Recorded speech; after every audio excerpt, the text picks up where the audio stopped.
Olá, bom dia amigos e amigas aqui do canal Dica de hoje. O vídeo de hoje é aquele vídeo que muitas pessoas gostam aqui, que me acompanham desde o início, desde 2016. Uma carteira que começou em novembro de 2016 com R$ 100.000, que recebe aportes de R$ 2.000 todos os meses e que eu mostro mês a mês como é que você faz para chegar na tua independência financeira de uma forma real. Né, de uma forma em que você vai levar para a tua vida, e não daquela forma, né, investe 100 mil um mês, 150 mil no outro, desse jeito quase ninguém vai conseguir, né, porque as pessoas não têm esse valor todo para aportar. Então aqui a gente mostra exatamente dessa forma, e é interessante você perceber o aumento ao longo do tempo, isso que eu sempre mostro. Agora, tem uma coisa que é importante eu citar, eu coloco alguns ativos que eu inclusive não gosto tanto, e se vocês olharem, vocês vão ver que nos últimos 18 meses a gente não tirou e nem colocou nenhum ativo novo. E por que isso? Porque essa carteira não é uma recomendação. O que eu quero mostrar aqui é que se você fizer uma boa gestão, se você tiver uma constância de aporte, se você tiver uma disciplina, uma estratégia, você consegue chegar mesmo que você não acerte tudo, mesmo que você não invista nos melhores ativos. Então aqui eu não estou buscando recomendação. Eu estou muito mais preocupado com a alocação dos recursos e mostrar como isso ocorre mês após mês, tá? E vocês vão ver o resultado que a gente tem espetacular. Quem está acostumado aqui a me ver nessa série toda, que você pode ver na playlist Andamento da Carteira, vocês vão ver que eu sempre falo algumas notícias de algumas empresas que estão na carteira e depois a gente vai para a planilha Excel e dessa vez a gente vai fazer a mesma coisa. Gente, eu esqueci de mandar lá para a vinheta, então vamos agora para a vinheta, curte o vídeo, se inscreve no canal e aí a gente já começa depois.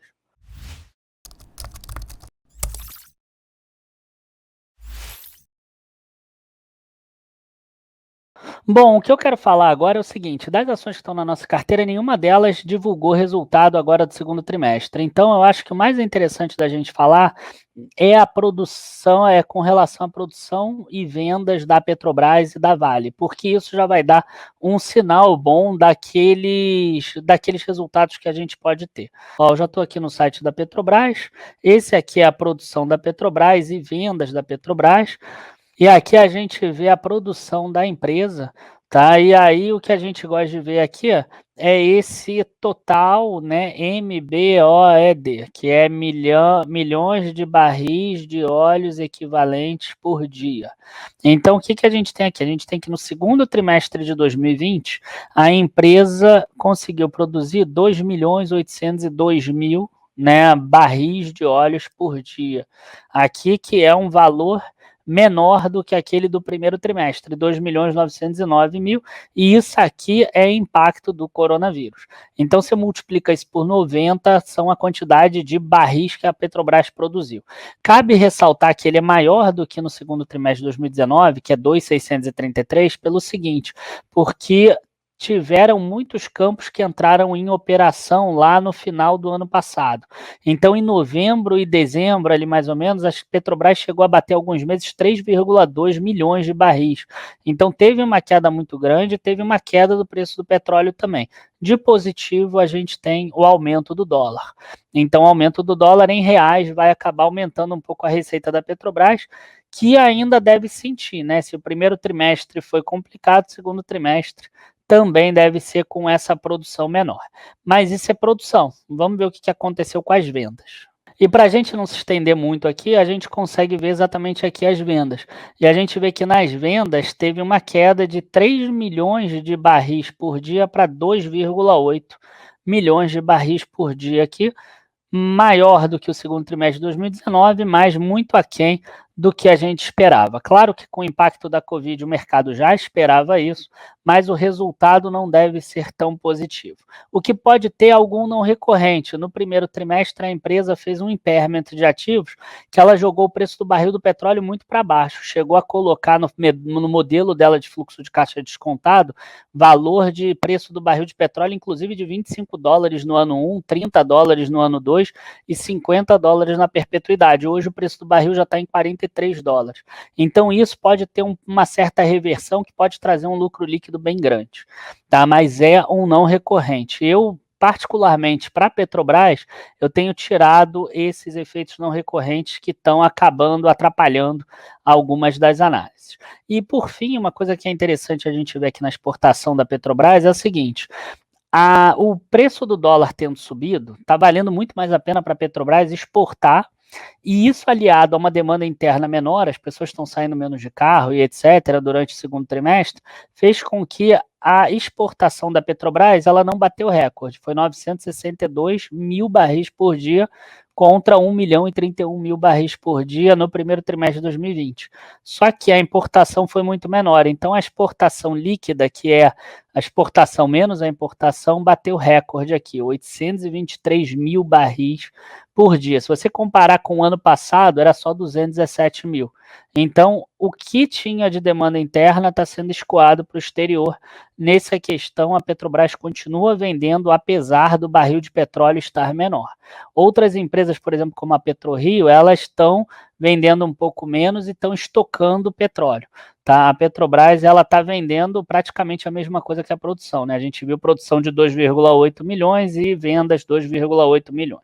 Aí a gente passa aqui para a Vale. Tá? A Vale, uma das coisas importantes da gente mostrar é o seguinte: a produção da operação de minério de ferro em S11D, que é uma das que tem o menor custo, na verdade é a que tem a menor custo, a gente vê que caiu essa expectativa de produção. Era 90 megatoneladas de minério de ferro nesse ano e vai passar para 85 megatoneladas. Megatoneladas são milhões de toneladas. Tá? E a produção de Pelotas, que estava imaginando entre 35 e 40, caindo para entre 30 e 35. Então, o que a gente viu aqui é que a Vale teve resultado, não é um resultado ruim, porque o mercado já esperava, mas foi uma produção abaixo ainda do que o mercado esperava. O mercado esperava um número regular e veio um número regular para ruim, seria mais ou menos isso. E ela explica aqui: perda de produção em termos de minério de ferro por causa da suspensão de 12 dias das operações no complexo de Itabira, representou aqui 9,8 megatonelada de minério, sendo 3,5 megatonelada no segundo trimestre. Tá? A empresa, eu não vou falar aqui de metais básicos e carvão, porque não é tão relevante para a empresa. O que importa mais é minério e Pelotas. E a gente vê aqui que a empresa produziu 60 megatoneladas no primeiro trimestre, 67 no segundo. E para ela conseguir chegar no guidance dela, que é a expectativa entre 310 a 330, ela só tem 127 aqui. Para chegar em 310, ela nos próximos dois tem que conseguir produzir pelo menos 183. É uma meta bastante ambiciosa. Ela já conseguiu isso em 2018, mas antes de Brumadinho. Depois de Brumadinho, ela não conseguiu mais. Ela chega a citar aqui em junho, ela produziu 25 megatoneladas, e com 25 daria 75 em um trimestre, é esse mais 8 que ela coloca aqui, 67 mais 8, 75, e ela acredita que ela vai conseguir chegar nisso, porque ela ainda vai ser beneficiada de uma sazonalidade climática favorável lá no norte, que é normal isso acontecer. O terceiro e o quarto trimestre, sazonalmente, tem produções maiores, e o sistema no sul com bom desempenho, talvez sem a parada lá de Itabira, por exemplo. E no quarto trimestre a gente teria o reinício de Serra Leste. Né? Então a empresa imagina dessa forma. Uma coisa que é importante a gente citar é o seguinte: ela deixa o guidance entre 310 e 330, mas assume que a extremidade inferior é o cenário mais provável. Tá? Eu mesmo coloquei no relatório que eu imagino que ela vai ficar aí alguma coisa em torno de 290 e 300. Eu não estou acreditando que ela vai conseguir chegar nesses 310. Tá? E aqui a gente tem o resumo das vendas. O resumo das vendas, principalmente quando a gente compara com a produção, a gente vê que a produção teve 67 milhões de toneladas métricas de minério de ferro. E nas vendas aqui teve 54,6. Ela explica que tem um descasamento entre produção e vendas, que a empresa tenta buscar uma maximização de risco-retorno, tem questões logísticas aí no meio, mas a gente vê aqui que a produção ficou maior do que no segundo trimestre de 2019, mas as vendas ficaram aquém. Então, quando a gente coloca essa produção aqui de minério, essa produção de Pelotas que veio 21% abaixo do que no ano passado, a gente vai ser beneficiado pelo alto preço do minério de ferro. Mas a empresa não deve dar um resultado tão bom assim, e a gente colocou lá no relatório quanto a gente imagina que vai vir de lucro e de EBITDA, tá? E aí, gente, vamos passar agora para a planilha, e a gente já está aqui com a planilha, a gente tem algumas linhas aqui da planilha, e o que eu gosto de mostrar sempre para vocês aqui, ó, pelo menos nessa parte inicial, é o seguinte, é aqui, ó, o percentual, ele tem que ficar sempre, tá? Pelo menos nesse momento, entre 65% em ações, 20% fundo imobiliários e 15% em renda fixa. Aí vocês vão falar assim, poxa, fundos imobiliários subiu para 22% esse mês. Por que subiu para 22% esse mês? Porque a gente teve subscrição teve do VRTA, e do ALZR. E no mês passado teve do UJP. Então a gente teve 3 subscrições aí praticamente seguidas, a gente só tem 4 fundos, quer dizer, aconteceu uma coisa irreal, eu não queria perder uma subscrição do ALZR a 115, ele está negociado a 122. Ou uma subscrição do VRTA, ele está a 110, ele sendo negociado a 103 lá na subscrição.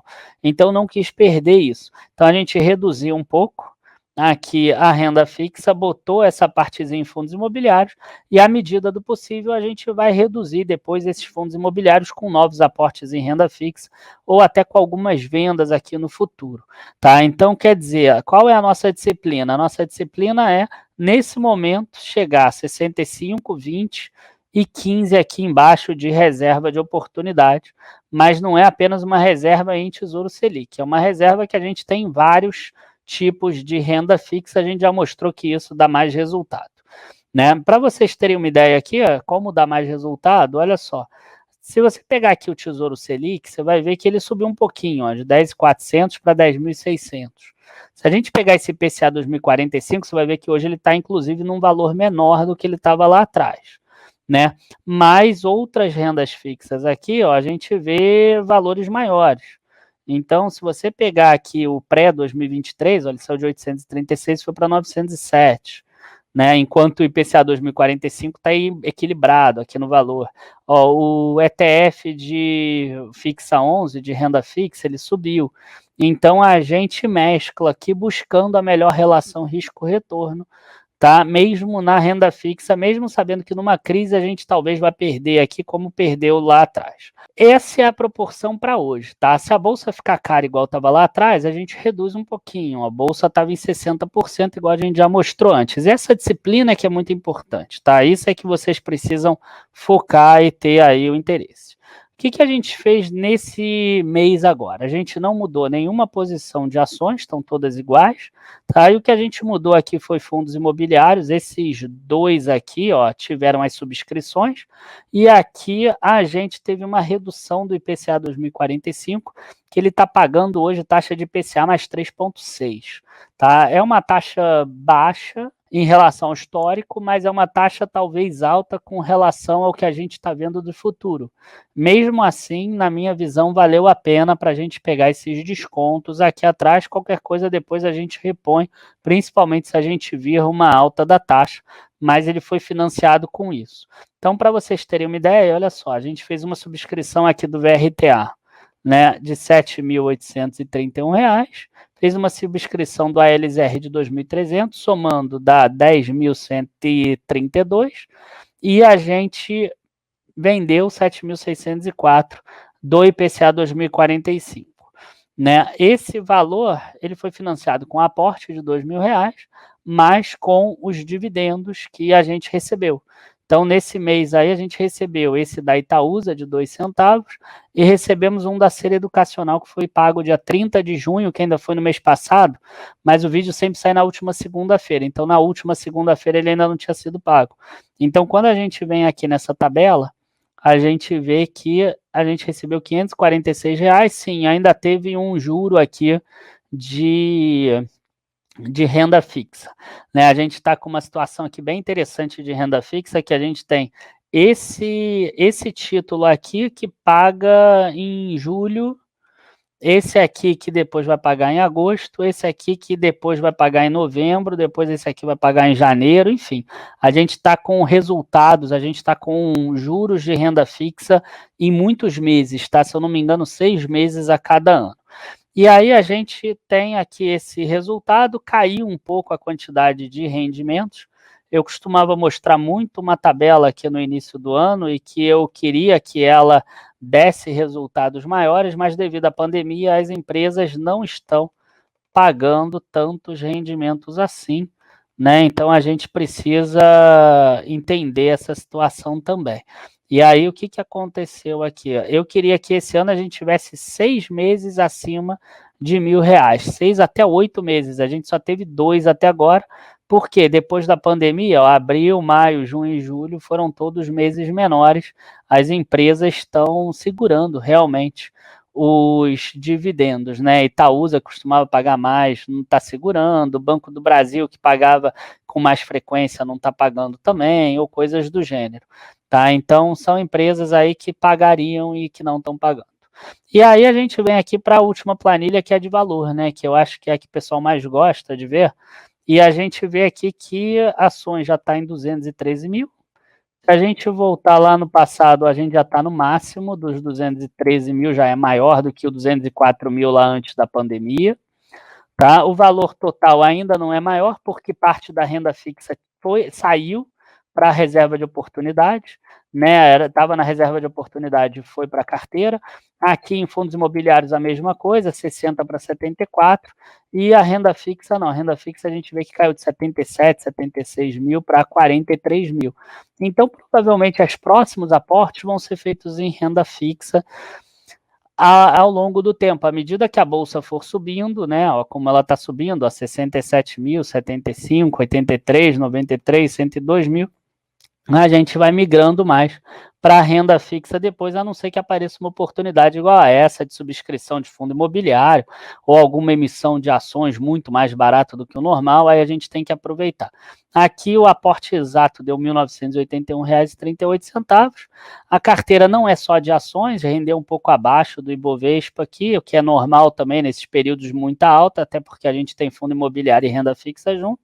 Mesmo assim, quando a gente olha aqui o longo prazo, a gente vê que a gente aportou 198 mil desses valores, 134 mil foram rendimentos.